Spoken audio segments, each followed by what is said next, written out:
창세기 9장 말씀을 묵상하겠습니다. 오늘 우리가 묵상할 문제는요, 하나님께서는 다시는 홍수로 세상을 멸하지 않겠다고 언약하시고 그 증표로 무지개를 주신 이유가 무엇인가요? 라고 하는 것입니다. 창세기 9장은 하나님께서 사람들에게 먹을 것을 허락하실 때 고기를 허락하지만 피를 먹지 말도록 하십니다.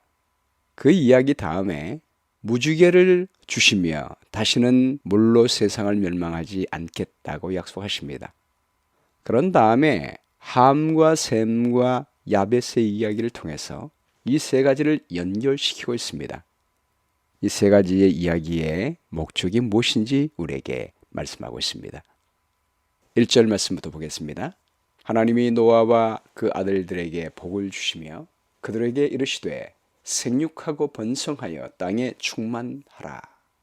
땅의 모든 짐승과 공중의 모든 새와 땅에 기는 모든 것과 바다의 모든 물고기가 너희를 두려워하며 너희를 무서워하리니 이것들은 너희 손에 붙였음이니라. 모든 산 동물은 너희의 먹을 것이 될지라. 채소같이 내가 이것을 다 너희에게 주노라. 하나님께서 태초의 천지를 창조했을 때는 아담과 하와에게 채식만 먹도록 허락하셨는데 왜 홍수 이후에는 노아에게 고기를 먹도록 허락했을까요? 창세기 1장 29절 말씀에 하나님이 이르시되 내가 온 지면에 씨 맺는 모든 채소와 씨 가진 열매 맺는 모든 나무를 너에게 주노니 너희의 먹을 거리가 되리라 라고 약속했습니다. 그러나 노아 홍수 이후에는 모든 푸른 것들이 다 죽어버렸습니다. 다시 풀이 나고 나무가 나고 열매가 맺고 먹을 만한 것이 있기까지는 한동안 오랫동안 시간이 걸리게 될 것입니다. 그러므로 하나님은 방주 안에 보존되었던 정결한 동물의 고기를 먹도록 허락하셨습니다. 그러나 모든 산 동물을 먹으라고 하는 의미는 모든 동물을 먹으라는 말이 아닙니다. 레위기 11장에 보면 정결한 고기만 먹도록 말씀하셨습니다. 그리고 이미 하나님께서는 7장 2절 말씀에서 방주에 정결한 짐승을 7쌍을 드리고 부정한 짐승은 2쌍을 드려보내라 라고 하는 것을 보아서 하나님은 이때를 대비해서 부정한 짐승은 2쌍을 주지만 정결한 짐승은 7쌍을 두게 하신 것입니다. 4절 말씀에요. 그러나 고기를 그 생명되는 피채 먹지 말 것이니라. 내가 반드시 너희의 피, 곧 너희의 생명의 피를 찾으리니 짐승이면 그 짐승에게서 사람이나 사람의 형제면 그에게서 그의 생명을 찾으리라. 고기를 먹되 피채 먹지 말라고 한 이유가 무엇일까요? 바로 다음 절에 해답이 있습니다. 다른 사람의 피를 흘리면 그 사람의 피도 흘릴 것이니 이는 하나님이 자기 형상대로 사람을 지으셨음이니라. 피를 먹지 말라는 다른 많은 이유가 있겠지만 하나님은 사람의 생명을 얼마나 존중하시는지를 보여주고 있습니다. 사람이 비록 타락했다 할지라도 하나님은 모든 인간을 보실 때 그분의 형상대로 지음을 받은 귀한 자녀로 보시는 것입니다. 우리가 화폐를 100불짜리 돈을 구기고 밟아도 그 화폐의 가치는 여전한 것처럼 하나님은 우리 사람을 보실 때 여전히 하나님의 형상대로 지음받은 고귀한 자녀로 보십니다. 그리스도의 보혈로 인간을 구원하사 다시 하나님의 형상으로 온전히 회복하실 희망을 가지고 계시는 것입니다. 7절 말씀에요. 너희는 생육하고 번성하며 땅에 가득하여 그 중에서 번성하라 하셨더라. 하나님이 노아와 그와 함께한 아들들에게 말씀하여 이르시되 내가 내 언약을 너희와 너희 후손과 너희와 함께한 모든 생물 곧 너희와 함께한 새와 가축과 땅의 모든 생물에게 세우리니 방주에서 나온 모든 것 곧 땅의 모든 짐승에게니라. 내가 너희와 언약을 세우리니 다시는 모든 생물을 홍수로 멸하지 아니할 것이라. 땅을 멸한 홍수가 다시 있지 아니하리라. 하나님께서 언약을 하시면서 다시는 물로 멸하지 않겠다는 말을 2번이나 하십니다. 다시는 하지 않겠다고 거듭해서 약속하시는 것입니다. 창세기 8장 21절 말씀에서 여호와께서 번제물의 향기를 받으시고 중심에 이르시기를 내가 전에 행한 것 같이 모든 생물을 다시 멸하지 않겠다고 결심하셨습니다. 그런데 왜 다시 노아와 언약까지 하시면서 다시는 하지 않겠다고 맹세하는 이유가 무엇입니까? 창세기 8장 21절 말씀에는 중심에 말씀하셨습니다. 그러니까 하나님 혼자서 그렇게 생각하신 것입니다. 이번에는 노아에게 표시하시면서 노아와 약속하십니다. 한 번만 약속하는 것이 아니라 2번이나 반복해서 결심하시는 것입니다. 여러분, 부모님들이 아이들과 약속하면서 꼭 하겠다는 마음을 표시할 때 새끼손가락을 걸지 않습니까? 그리고 엄지손가락으로 도장까지 찍습니다. 그렇게 하는 이유는 아이를 위하여 그렇게 하는 것입니다. 아이에게 확신을 심어주는 것입니다. 구름이 모여들고 비가 내릴 때마다 또 다른 홍수가 내려 우리를 멸망시키지 않을까 공포에 쌓이지 않도록 하기 위하여 노아의 가족에게 약속하심으로 그들에게 용기를 주셨습니다. 우리 사랑의 하나님은 우리가 하나님을 경외하되 두려움 때문이 아니요 사랑의 동기로 하나님을 믿기를 원하십니다. 우리의 마음에 평안과 확신을 주기 위하여 그 약속으로 아름다운 무지개를 구름 속에 두심으로 우리를 위로하시는 하나님의 자상하심이 얼마나 큽니까? 12절 말씀에요. 하나님이 이르시되 내가 나와 너희와 및 너희와 함께하는 모든 생물 사이에 대대로 영원히 세우는 언약의 증거는 이것이니라. 내가 내 무지개를 구름 속에 두었나니 이것이 나와 세상 사이에 언약의 증거니라. 내가 구름으로 땅을 덮을 때에 무지개가 구름 속에 나타나면 내가 나와 너희와 및 육체를 가진 모든 생물 사이에 내 언약을 기억하리니 다시는 물이 모든 육체를 멸하는 홍수가 되지 아니할지라.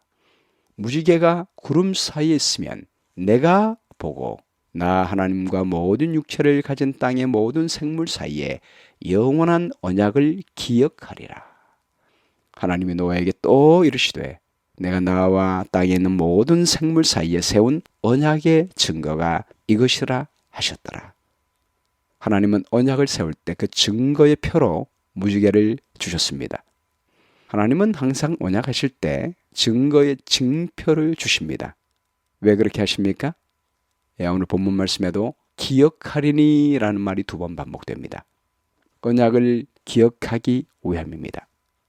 하나님은 건망증이 있으신 것도 아닌데 왜 기억하기 위해 징표가 필요하십니까? 하나님은 언제나 사람이 이해할 수 있도록 인간의 언어로 표현하십니다. 후대의 자손들이 하늘에 걸쳐 있는 영광스러운 그 아치의 뜻이 무엇인지 물을 때 부모는 홍수를 이야기합니다. 하나님께서 다시는 세상을 물로 멸망시키지 않겠다는 목적으로 둥근 무지개를 만드셔서 구름 속에 두셨단다. 이것은 하나님이 우리를 향하여 언약하신 것이다.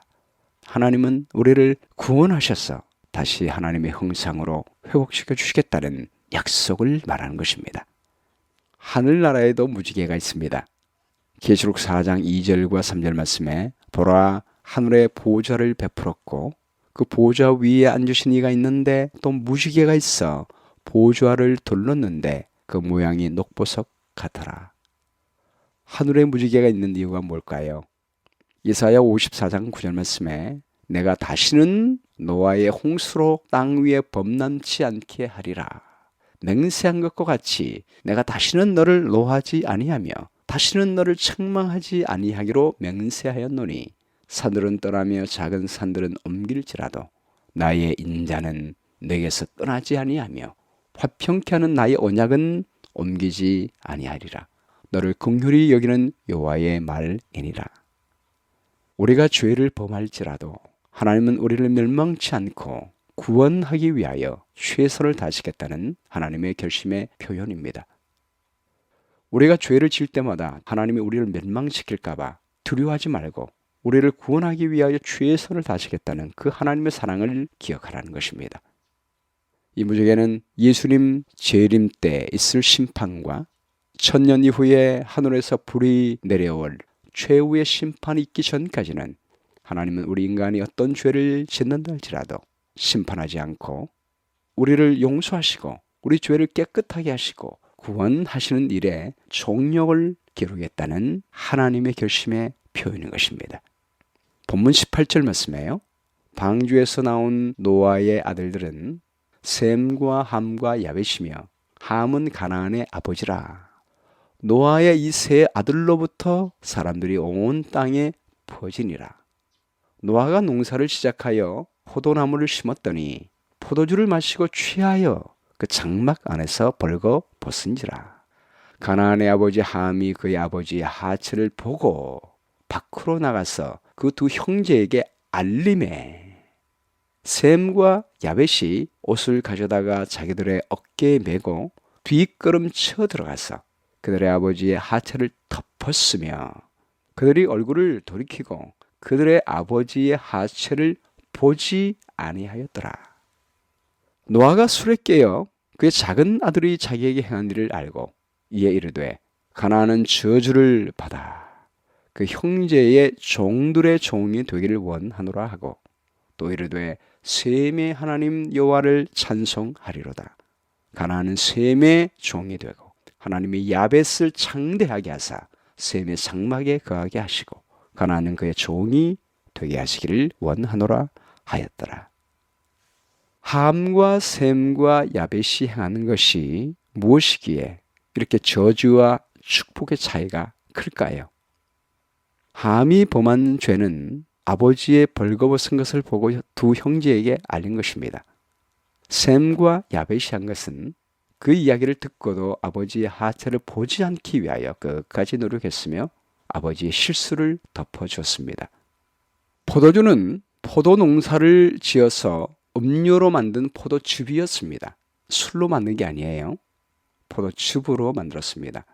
당시에는 저장 용기가 발달하지 못한 시대이기 때문에 나무통이나 가죽 부대에 포도즙을 넣어 놓으면 시간이 오래 지나면서 산소와 접촉이 되기 때문에 쉽게 발효가 됐습니다.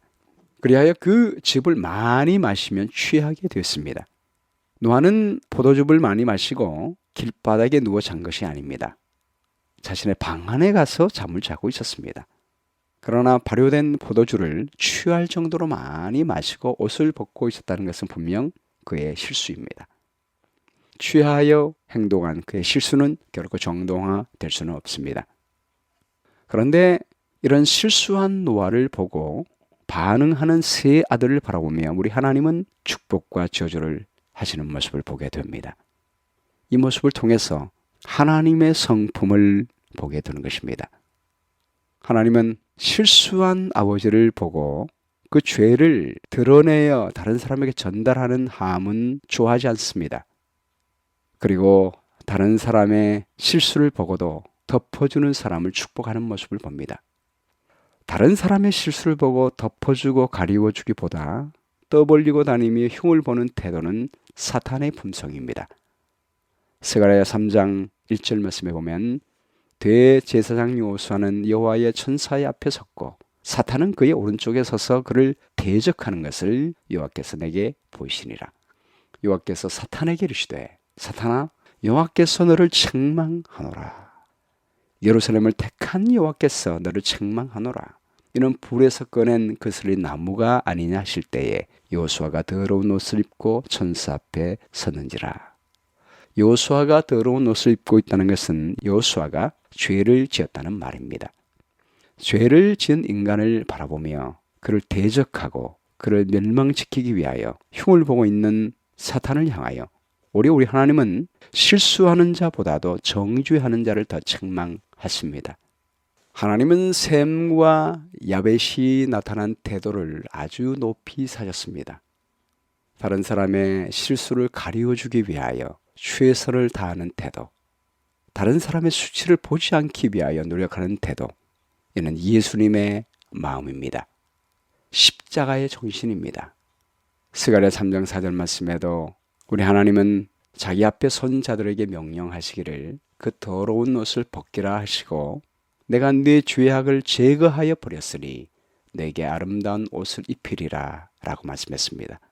하나님은 벌거벗어 부끄럽고 두려워하여 무화과 나무 잎을 하고 숨어있는 아담과 하와에게 양 가죽옷을 입혀주시는 분이십니다.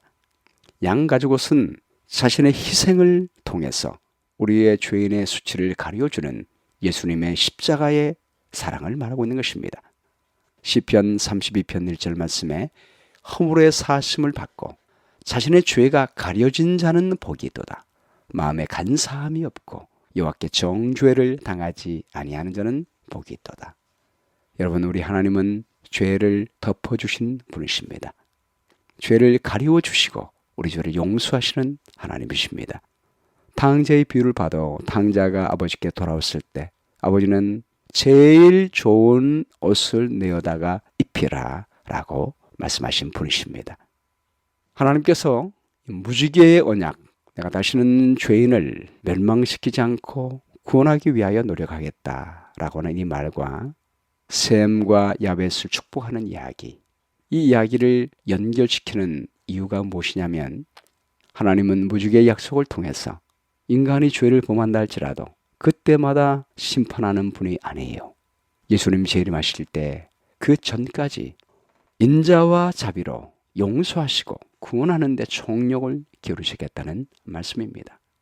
이 약속을 지키기 위하여 예수님은 이 땅에 오셨고 주님은 십자가에 돌아가시면서도 그분을 못 박는 사람을 향하여 아버지 저들의 죄를 용서하여 주십시오. 자기들이 하는 일을 알지 못합니다 라고 용서하셨습니다.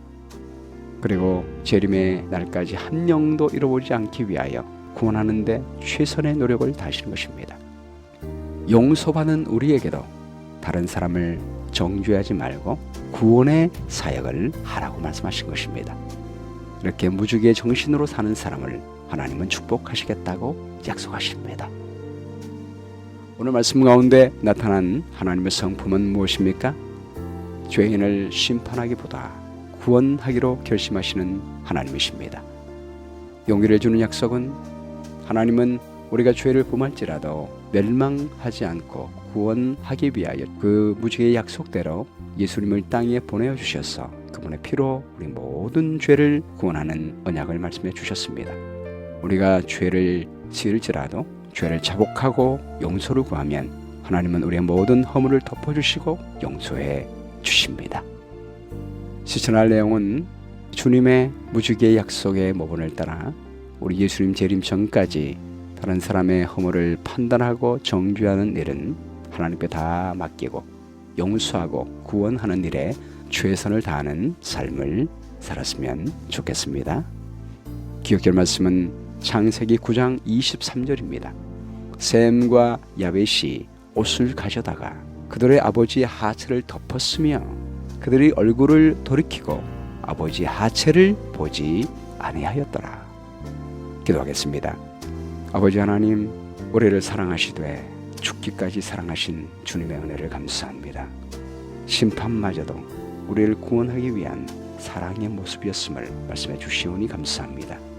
하나님의 형상과 모양으로 창조된 우리를 바라보시며 귀하게 여기시고 십자가를 통하여 심판하지 아니하시고 구원받고 죄의 사함을 받을 수 있는 귀한 길을 허락해 주셨사오니 감사합니다. 우리가 죄를 지을 때마다 심판하지 아니하시고 주님 오실 때까지 구원하기 위하여 최선의 노력을 다하시는 하나님의 선한 사랑을 감사합니다. 주님, 우리가 죄를 범할 때마다 결코 좌절하거나 두려워하지 않게 하시고 이미 용서하시기 위하여 모든 구원의 길을 마련해 놓으신 주님 앞에 나가서 죄를 자백하고 용서받고 허물의 사심을 받을 수 있도록 도와주시옵기를 간절히 바랍니다.